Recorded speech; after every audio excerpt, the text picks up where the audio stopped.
A'udzu billahi minasyaitonir rajim. Bismillahirrahmanirrahim. Ahli patung dan berlian terlahir di kota Pati, bukan Pacitan. Allah tidak melihat rupa dan harta kalian, tetapi Allah melihat hati dan perbuatan.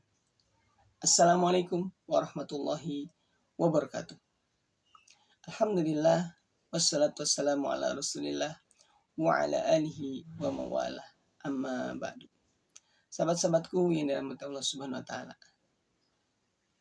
Kita ini tercipta antara jasad dan ruh, yang keduanya digabungkan dalam jasad kita, dalam tubuh kita.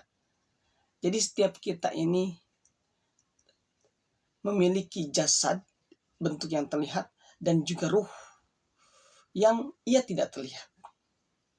Dan kedua hal ini adalah bagian daripada kesempurnaan seorang manusia.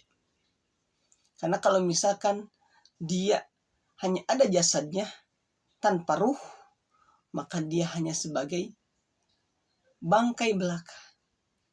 Tetapi kalau dia ruh saja tanpa jasad, maka kita tidak akan pernah bisa melihatnya. Oleh karenanya, jasad dan ruh ini adalah dua komponen yang menyatu dalam diri setiap manusia, dan itu memiliki penilaian yang berbeda-beda. Sahabat-sahabatku yang dirahmati Allah Subhanahu wa taala.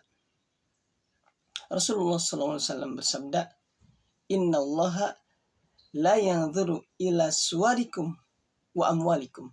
Sesungguhnya Allah tidak melihat kepada rupa dan harta kalian, walakin yanzuru ila qulubikum wa amalikum. Akan tetapi Allah melihat kepada hati dan perbuatan kalian. Sahabat-sahabatku yang dirahmati Allah Subhanahu wa taala. Jelas sudah ketika Rasulullah SAW bersabda, maka itulah yang pasti dinilai. Itulah yang pasti dilakukan oleh Allah Subhanahu wa taala. Jadi yang Allah lihat itu bukan jasad kita. Rupa boleh cantik, boleh ganteng, boleh sempurna. Tetapi bukan itu.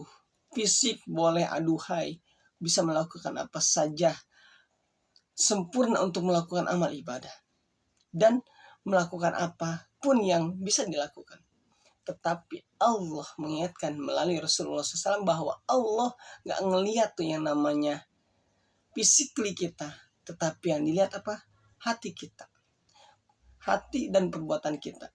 Karena perbuatan kita ini adalah berawal dari hati kita. Kalau hati kitanya baik, maka akan terlihat amalan-amalannya juga baik. Tetapi jika hatinya itu buruk, maka yang keluar juga akan amalan-amalan buruk. Sebagaimana sebuah teko yang diperumpamakan, dia akan mengeluarkan yang baik-baik jika isinya baik, dan ia akan mengeluarkan yang buruk-buruk jika isinya buruk. Begitu pula juga diri kita. Oleh karenanya, sahabat-sahabatku, yuk kita perbaiki hati kita. Kita bersihkan hati kita agar apa? Agar amalan-amalan yang keluar pun juga amalan-amalan yang baik, yang bersih, yang disukai, yang disenangi oleh hamba-hamba Allah, terutama oleh Allah Subhanahu wa taala. Karena sejatinya kita di dunia ini adalah diciptakan oleh Allah untuk beribadah, untuk melakukan apa yang menjadi tugas kita yang utama, yaitu ibadah. Wa ma khalaqtul jinna wal insa illa liya'budun. Tidaklah aku menciptakan jin dan manusia kecuali untuk beribadah. Sahabat-sahabatku yang dirahmati Allah Subhanahu wa taala, mudah-mudahan kita yang masih Allah berikan usia ini, Allah bimbing, Allah tuntun, Allah jadikan hamba-hamba yang menjalankan sebagaimana terciptanya kita, yaitu untuk ibadah, dan dilakukan di setiap saat selama kita masih bisa melakukannya. Karena kalau kita sudah dipanggil oleh Allah, tidak ada yang bisa kita lakukan kecuali menanti doa serta amal jariah yang pernah kita lakukan selama di dunia. Barakallahu fikum, kurang dan lebihnya mohon dimaafkan. Wassalamualaikum warahmatullahi wabarakatuh.